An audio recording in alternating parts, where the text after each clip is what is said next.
ಕೃಷಿ ಚಟುವಟಿಕೆ ಇದು ರೈತನ ವಾಹಿನಿ. ಸರ್ ನಮಸ್ಕಾರ. ನಮಸ್ಕಾರ ಸರ್. ಸರ್ ನಾವಾಗಲೇ ಲಾಸ್ಟ್ ಇಯರ್ ಒಂದು ವಿಡಿಯೋ ಮಾಡಿದ್ವಿ. ಸೊ ನಿಮ್ಮ ಫಾರ್ಮ್ ಬಗ್ಗೆ. ಸೊ ಅದಕ್ಕೆ ಒಳ್ಳೆ ರೆಸ್ಪಾನ್ಸ್ ಬಂತು.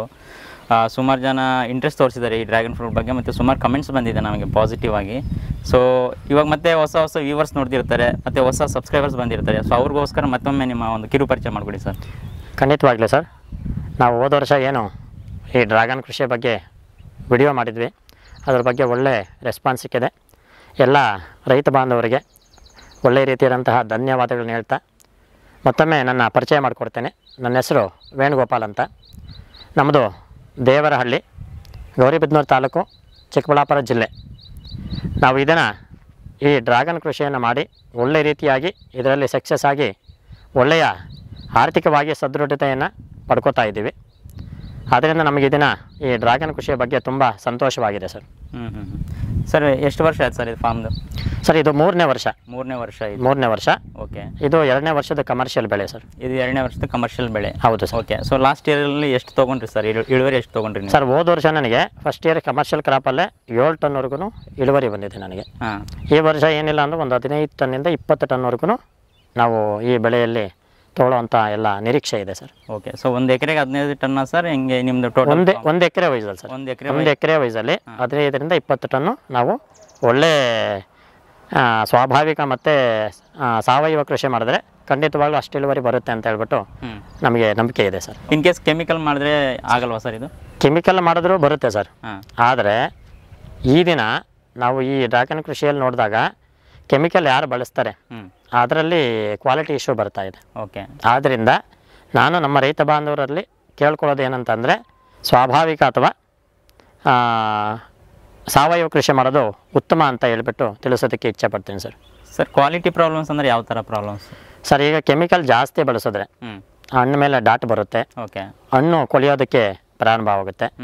ಆಗ ಮಾರ್ಕೆಟಿಗೆ ಅಂತಹ ಹಣ್ಣನ್ನು ತೆಗೆದುಕೊಂಡಾಗ ಆ ಹಣ್ಣಿಗೆ ಬೆಲೆನೂ ಸಿಗೋದಿಲ್ಲ, ಮಾರಾಟನೂ ಆಗೋದಿಲ್ಲ.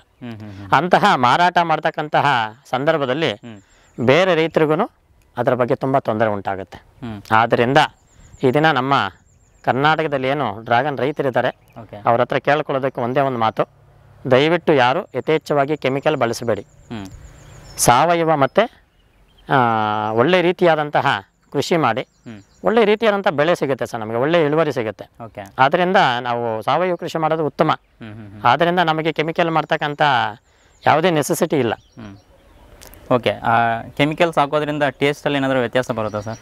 ಸರ್ ಟೇಸ್ಟಲ್ಲಿ ವ್ಯತ್ಯಾಸ ಬರುತ್ತೆ. ಆದರೆ ನಾವು ಸ್ವಾಭಾವಿಕ ಅಥವಾ ಯಾವುದೇ ರೀತಿಯಾದಂತಹ ರಾಸಾಯನಿಕ ಬಳಸ್ತಾ ಇರ್ತಕ್ಕಂಥ ವ್ಯವಸಾಯ ಮಾಡಿದಾಗ ನಮಗೆ ಒಳ್ಳೆ ರೀತಿಯಾದಂಥ ಉತ್ತಮವಾದಂತಹ ಕೃಷಿಯಲ್ಲಿ ಒಳ್ಳೆ ಇಳುವರಿ ಬರುತ್ತೆ, ಒಳ್ಳೆ ಟೇಸ್ಟು ಬರುತ್ತೆ. ಓಕೆ. ಅದರಲ್ಲಿ ಬರ್ತಕ್ಕಂಥ ನಮಗೆ ಎಲ್ಲ ಇಳುವರಿ ಕೆಮಿಕಲಲ್ಲೂ ಬರುತ್ತೆ. ಆದ್ದರಿಂದ ನಾವು ನ್ಯಾಚುರಲ್ ಫಾರ್ಮಿಂಗ್ ಅಂತಂದರೆ ನಾವು ಸ್ವಾಭಾವಿಕವಾಗಿ ಕೃಷಿ ಮಾಡಿದ್ರೆ ಉತ್ತಮ ಅಲ್ವಾ? ಈಗ ಕೆಮಿಕಲ್ಗೆ ನಾವು ಎಷ್ಟೋ ದುಡ್ಡು ಇಡಬೇಕಾಗುತ್ತೆ. ಹೌದು. ಫರ್ಟಿಲೈಸರ್ಸ್ಗೆ ಎಷ್ಟೋ ದುಡ್ಡು ಇಡಬೇಕಾಗುತ್ತೆ. ಹೌದು. ಅದ್ರ ಬದಲಾಗಿ ನಮ್ಮ ತಿಪ್ಪೆ ಗೊಬ್ಬರ ಬಳಸ್ಕೊಂಡು ಸ್ವಾಭಾವಿಕ ಒಂದು ನೈಸರ್ಗಿಕ ಕೃಷಿ ಮಾಡಿದ್ರೆ ಉತ್ತಮ ಅಲ್ವಾ? ಓಕೆ. ಆಮೇಲೆ ಇನ್ನೊಂದು ವಿಷಯ ಏನಂದ್ರೆ ಸರ್, ಈ ದಿನ ಯಾರು ಸ್ವಾಭಾವಿಕ ಮತ್ತು ಒಳ್ಳೆ ರೀತಿಯಾದಂಥ ನೈಸರ್ಗಿಕ ಕೃಷಿ ಮಾಡ್ತಾ ಇದ್ದಾರೆ ಅವ್ರಿಗೆ ಬೆಲೆ ಇಲ್ದಂಗೆ ಆಗೋಗ್ಬಿಟ್ಟಿದೆ. ಓಕೆ. ಕ್ವಾಲಿಟಿ ಇಶ್ಯೂ ಆಗಿರ್ಬೋದು, ಇಳುವರಿಯಲ್ಲಿ ಆಗಿರ್ಬೋದು, ಮಾರುಕಟ್ಟೆಯಲ್ಲಿ ಅವರಿಗೆ ಯಾವುದೇ ಬೆಲೆ ಸಿಗೋದಿಲ್ಲ. ಯಾಕೆಂದರೆ ಈ ಥರ ಒಂದು ರೀತಿಯಾದಂಥ ಕ್ವಾಲಿಟಿ ಇಶ್ಯೂ ಬರುತ್ತೆ. ಅಂಥ ಸಂದರ್ಭದಲ್ಲಿ ನಮ್ಮ ಸ್ವಾಭಾವಿಕವಾಗಿ ಬೆಳೆದಿರ್ತಕ್ಕಂತಹ ಡ್ರ್ಯಾಗನನ್ನು ಮಾರ್ಕೆಟಿಗೆ ತೊಗೊಂಡೋದಾಗ ಮತ್ತೆ ಅದೇ ರೀತಿಯಾದಂತಹ ಕಂಪ್ಲೇಂಟ್ಸ್ ಬರುತ್ತೆ. ಓಕೆ. ಆದ್ದರಿಂದ ನಾನು ಈ ದಿನ ಎಲ್ಲ ರೈತ ಬಾಂಧವರಲ್ಲಿ ಒಂದೇ ಒಂದು ಮನವಿ, ಯಾರು ಕೆಮಿಕಲ್ನ ಬಳಸಬೇಡಿ, ರಾಸಾಯನಿಕವನ್ನು ಬಳಸಬೇಡಿ, ಒಳ್ಳೆ ನೈಸರ್ಗಿಕ ಕೃಷಿಯನ್ನು ಸಾವಯವ ಕೃಷಿಯನ್ನು ಮಾಡಿ ಒಳ್ಳೆ ರೀತಿಯಾದಂತಹ ಬೆಳೆಯನ್ನು ಬೆಳೆದು ಅದರಲ್ಲಿ ಸಕ್ಸಸ್ ಆದರೆ ಒಳ್ಳೆ ಉತ್ತಮವಾಗಿರುತ್ತೆ ಅಂತ ಹೇಳ್ಬಿಟ್ಟು ಹೇಳೋದಕ್ಕೆ ಇಚ್ಛೆ ಪಡ್ತೀನಿ ಸರ್. Okay sir. ಇತ್ತೀಚೆಗೆ ಏನಾಗ್ತಾ ಇದೆ ಅಂತಂದರೆ ಸುಮಾರು ಯುವಕರು ಈ ಕೃಷಿ ಫೀಲ್ಡ್ಗೆ ಬರಬೇಕಂತ ಇಂಟ್ರೆಸ್ಟ್ ತೋರಿಸ್ತಾ ಇದ್ದಾರೆ. ಸೊ ಅಂಥವರು ಏನಾದರೂ ಡಿಫ್ರೆಂಟಾಗಿ ಮಾಡಬೇಕು ಅಂತ ಅಂದ್ಕೊಂಡ್ರೆ ಈ ಬೆಳೆನ ಚೂಸ್ ಮಾಡ್ಕೋಬೋದಾ ಸರ್? ಖಂಡಿತವಾಗ್ಲೂ. ಓಕೆ. ಈ ದಿನ ನಮ್ಮ ಕೆಲವೊಂದು ಜನ ಏನು ಮಾಡ್ತಾರೆ ಅಂತಂದರೆ ತುಂಬ ಇದರಲ್ಲಿ ಹೈ ಎಕ್ಸ್ಪೆಕ್ಟೇಷನ್ ಇಟ್ಕೋತಾರೆ. ಆ ಥರ ಯಾವುದೇ ರೀತಿಯಾದಂತಹ ಹೈ ಎಕ್ಸ್ಪೆಕ್ಟೇಷನ್ ಇಟ್ಕೋಬಾರ್ದು. ಓಕೆ. ಒಂದು ಮಿನಿಮಮ್ ಎಕ್ಸ್ಪೆಕ್ಟೇಷನ್ ಇಟ್ಕೊಂಡು ಇಂತಹ ಕೃಷಿ ಮಾಡ್ಬೋದು ಸರ್. ಈ ದಿನ ಈ ಡ್ರ್ಯಾಗನ್ ಕಮರ್ಷಿಯಲ್ ಏನು ಕಲ್ಟಿವೇಶನ್ ಇದೆ ಅದು ಉತ್ತಮವಾಗಿ ಎಲ್ಲರಿಗೂ ಲಾಭಾಂಶ ಕೊಡ್ತಾ ಇದೆ. ಹಂಗಂತ ಹೇಳ್ಬಿಟ್ಟು ನಾವು ಯಥೇಚ್ಛವಾಗಿ ಇದರಲ್ಲಿ ಇಳುವರಿ ತಗೋಬೇಕು, ಲಾಭಾಂಶ ತಗೋಬೇಕು ಅಂತ ಹೇಳ್ಬಿಟ್ಟು ಮನಸ್ಸಲ್ಲಿ ಇಟ್ಕೊಳೋದು ಉತ್ತಮವಲ್ಲ ಅಂತ ಹೇಳ್ಬಿಟ್ಟು ನನ್ನ ಉದ್ದೇಶ ಸರ್. ಓಕೆ. ನಾವು ವರ್ಷದಲ್ಲಿ ನೈಸರ್ಗಿಕ ಕೃಷಿ ಮಾಡಿ ಸ್ವಾಭಾವಿಕವಾಗಿ ಒಂದು 15ರಿಂದ 20 ಟನ್ ತೊಗೊಂಡ್ರೆ 50 ರೂಪಾಯಿ ಕೆಜಿ ಬಂದರೆ ನಮಗೆ ಉತ್ತಮವಾದಂತಹ ಆರ್ಥಿಕವಾಗಿ ಸದೃಢತೆ ಬರುತ್ತೆ ಸರ್. ಆದ್ದರಿಂದ ಯಾರು ಈ ದಿನ ನಮ್ಮ ಯುವ ರೈತರು ಏನಿದ್ದಾರೆ ಖಂಡಿತವಾಗ್ಲೂ ಈ ಬೆಳೆಯನ್ನು, ಈ ಕೃಷಿಯನ್ನು ಮಾಡ್ಬೋದು ಸರ್. ಇದಕ್ಕೆ ಈ ಮಾರ್ಕೆಟಿಂಗ್ ಬಗ್ಗೆ ನೀವು ಹೇಳಿದ್ರಲ್ಲಿ ಸಮಸ್ಯೆ ಬಗ್ಗೆ ನಾನು 50 ಭಾಗ ಒಪ್ತೀನಿ, 50 ಭಾಗ ಒಪ್ಪಲ್ಲ. ಯಾಕೆಂತಂದರೆ ಈ ಡ್ರ್ಯಾಗನ್ ಕೃಷಿನ ಈ ಟಿವಿಗಳಲ್ಲಿ ಯೂಟ್ಯೂಬ್ಗಳಲ್ಲಿ ನೋಡ್ತಾರೆ, ನೋಡಿಬಿಟ್ಟು ಇದರಲ್ಲಿ ಇಷ್ಟು ಆದಿಕ ಬರುತ್ತೆ, ಇಷ್ಟು ಲಕ್ಷ ಬರುತ್ತೆ ಅಂತ ಹೇಳ್ಬಿಟ್ಟು ಎಲ್ಲ ಕೆಲವೊಬ್ಬರೆಲ್ಲ ಮಿಸ್ಲೀಡ್ ಮಾಡ್ತಾ ಇದ್ದಾರೆ. ಬರುತ್ತೆ, ಬರಲ್ಲ ಅಂತ ಹೇಳ್ತಿಲ್ಲ. ಆದರೆ ನೀವು ಒಳ್ಳೆ ಉತ್ತಮವಾದಂತಹ ಬೆಳೆ ಬೆಳೆದು ಉತ್ತಮವಾಗಿ ಮಾರ್ಕೆಟ್ ಮಾಡಿದ್ರೆ ಮಾತ್ರ ನಿಮಗೆ ಸಿಗುತ್ತೆ.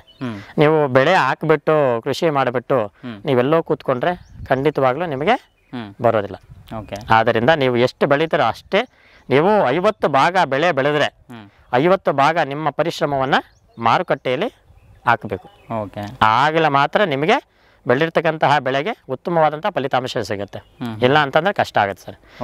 ಈಗ ಟನ್ ಗಟ್ಟಲೆ ಬೆಳೆದು ಬಿಟ್ಟು ನೀವು ನಿಮ್ಮ ತೋಟದಲ್ಲೇ ಇಟ್ಕೊಂಡ್ರೆ ನಿಮ್ಗೆ ಆದಿಕೆ ಹೆಂಗೆ ಬರುತ್ತೆ ಸರ್? ಅದನ್ನ ಒಳ್ಳೆ ರೀತಿಯಾಗಿ ಮಾರುಕಟ್ಟೆಯಲ್ಲಿ, ಎಲ್ಲಿ ಮಾರುಕಟ್ಟೆ ಇದೆ ಅದಕ್ಕೆ ಡ್ರ್ಯಾಗನ್ ಫ್ರೂಟ್ಗೆ ಅಲ್ಲಿಗೆ ತಲುಪಿಸ್ಬೇಕು. ಆಮೇಲೆ ಪಬ್ಲಿಕ್ ಅಲ್ಲಿ, ಜನರಲ್ಲಿ ಇದ್ರ ಬಗ್ಗೆ ನಾವು ಒಂದು ತಿಳುವಳಿಕೆ ಮೂಡಿಸ್ಬೇಕು. ಇದರಲ್ಲಿ ಎಷ್ಟು ಆರೋಗ್ಯದ ಒಳ್ಳೆ ಅಂಶಗಳಿದೆ ಅದ್ರ ಬಗ್ಗೆ ಎಲ್ಲ ತಿಳಿಸ್ಬೇಕು ಸರ್. ಅವೇರ್ನೆಸ್ ಕ್ರಿಯೇಟ್ ಮಾಡ್ಬೇಕು ಪಬ್ಲಿಕ್ ಅಲ್ಲಿ.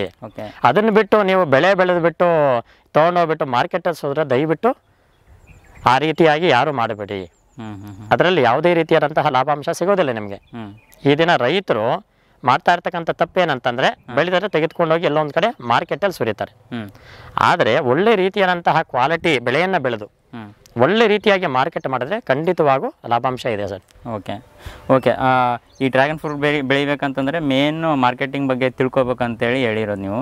ಓಕೆ, ಮಾರ್ಕೆಟಿಂಗ್ ಅಂತ ಮಾತಾಡೋದಾದರೆ ಸೊ ಯಾವ್ಯಾವ ಥರ ಮಾರ್ಗಗಳಿದೆ ಸರ್ ಮಾರ್ಕೆಟಿಂಗ್ ಮಾಡೋದಕ್ಕೆ ಈ ಡ್ರ್ಯಾಗನ್ ಫ್ರೂಟ್ನ?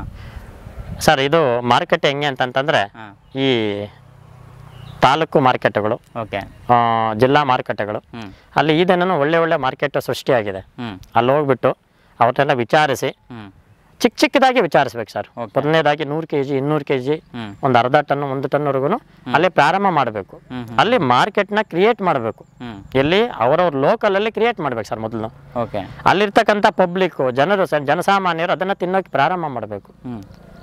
ಪ್ರಾರಂಭ ಮಾಡಿದ್ರೆ ಈ ವರ್ಷ ನೀವು ಒಂದು ಅರ್ಧ ಟನ್ ಕೊಟ್ಟಿದ್ದೀರಾ ಅಂತಂತಂದ್ರೆ ಒಂದು ಸೀಸನ್ ಫುಲ್ ಒಂದು 4-5 ಟನ್ ಕೊಟ್ಟಿರ್ತೀರ. ಬರೋ ವರ್ಷ ಅದು 10 ಟನ್ ಆಗುತ್ತೆ. ಈ 10 ಟನ್ ನಿಮ್ಮ ಒಂದು ಎಕರೆಯಲ್ಲಿ 10-15 ಟನ್ ಬಂದಂತಂದ್ರೆ ನಿಮ್ಮ ಲೋಕಲಲ್ಲೇ ಮಾರ್ಕೆಟ್ ಮಾಡ್ಬೋದಲ್ಲ. ಏನಕ್ಕೆ ಮೆಟ್ರೋ ಸಿಟಿಗೆ ಹೋಗ್ಬೇಕು? ಈ ರೀತಿಯಾಗಿ ಮಾರುಕಟ್ಟೆ ಮಾಡ್ತಕ್ಕಂಥ ವ್ಯವಸ್ಥೆ ಇರ್ಬೇಕು ಸರ್. ಓಕೆ ಸರ್, ಇವಾಗ ಈ ಡ್ರ್ಯಾಗನ್ ಫ್ರೂಟು ಜಸ್ಟ್ 50 ರೂಪಾಯಿ, ಸೇಬ್ಗೆಲ್ಲ ಕಂಪೇರ್ ಮಾಡಿದ್ರೆ ಇನ್ನೂ ಕಮ್ಮಿ ಪ್ರೈಸ್ ಕೊಡ್ತೀವಿ ಅಂದ್ರೂ ಈ ಡ್ರ್ಯಾಗನ್ ಫ್ರೂಟ್ನ ತಿನ್ನೋದಕ್ಕೆ ಯಾರು ಮುಂದೆ ಬರ್ತಾ ಇಲ್ಲ. ಇದಕ್ಕೇನು ರೀಸನ್ ಇರ್ಬೋದು?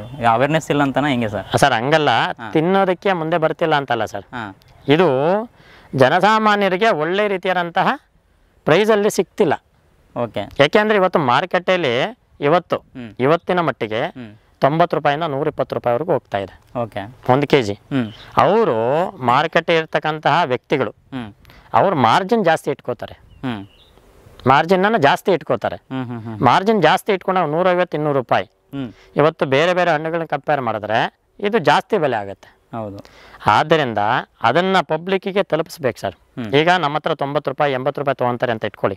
ಅದನ್ನ ಒಂದು 120-130 ಮಾಡಿದ್ರೆ ಜನಸಾಮಾನ್ಯರು ಅದನ್ನ ಕೊಂಡುಕೊಂಡು ತಿನ್ನೋದಕ್ಕೆ ಇಷ್ಟಪಡ್ತಾರೆ. ಆಗ ಪಬ್ಲಿಕ್ಕಲ್ಲಿ ಒಳ್ಳೆ ರೀತಿಯಾದಂಥ ಅವೇರ್ನೆಸ್ ಕ್ರಿಯೇಟ್ ಆಗುತ್ತೆ. ಈ ರೀತಿಯಾಗಿ ಎಲ್ಲ ಜನಸಾಮಾನ್ಯರಿಗೆ ತಲುಪ್ತಾ ಇಲ್ಲ ಸರ್. ಈಗ 100-120 ರೂಪಾಯಿಗೆ ಮಾರುಕಟ್ಟೆಯಲ್ಲಿ ಆ ಜನಸಾಮಾನ್ಯರಿಗೆ ಈ ಹಣ್ಣು ತಲುಪಿದ್ರೆ ಎಷ್ಟು ಟನ್ ಗಟ್ಟಲೆ ಮಾರ್ಕೆಟ್ ಆಗಲ್ಲ ಸರ್? ಖಂಡಿತವಾಗ್ಲೂ ಮಾರ್ಕೆಟ್ ಆಗುತ್ತೆ. ಈ ಡ್ರ್ಯಾಗನ್ ಫ್ರೂಟ್ ತಗೋಬೇಕಂತಂದರೆ ಮೇಜರ್ ಆಗಿ ಇದರ ಹೆಲ್ತ್ ಬೆನಿಫಿಟ್ಸ್ ಓಕೆನಾ? ಸೊ ಈ ಡ್ರ್ಯಾಗನ್ ಫ್ರೂಟ್ ತಿನ್ನೋದ್ರಿಂದ ಯಾವ್ಯಾವ ಥರ ಬೆನಿಫಿಟ್ಸ್ ಆಗುತ್ತೆ ಸರ್? ಸರ್, ಇದು ಡ್ರ್ಯಾಗನ್ ಫ್ರೂಟ್ ಅಂತಂದರೆ ಹೊರದೇಶದಿಂದ ಇರತಕ್ಕಂಥ ಹೆಸರು ಡ್ರ್ಯಾಗನ್ ಫ್ರೂಟ್. ನಮ್ಮ ದೇಶದಲ್ಲಿ ಇದನ್ನು ಕಮಲದ ಹಣ್ಣು ಅಂತ ಕರಿತೀವಿ ಸರ್. ಕಮಲದ ಹಣ್ಣು ಇದು ತುಂಬ ಒಳ್ಳೆಯ ಹಣ್ಣು ಸರ್. ಇದು ನಾವು ಹೇಳಿದ್ದಕ್ಕೆ ಕಳ್ಳಿ ಜಾತಿಗೆ ಸೇರಿದ ತಳಿ ಇದು. ಇದರಲ್ಲಿ 36 ಕಾಯಿಲೆಗಳನ್ನು ವಾಸಿ ಮಾಡ್ತಕ್ಕಂತಹ ಎಲ್ಲ ಔಷಧಿ ಗುಣಗಳು ಇದರಲ್ಲಿದೆ.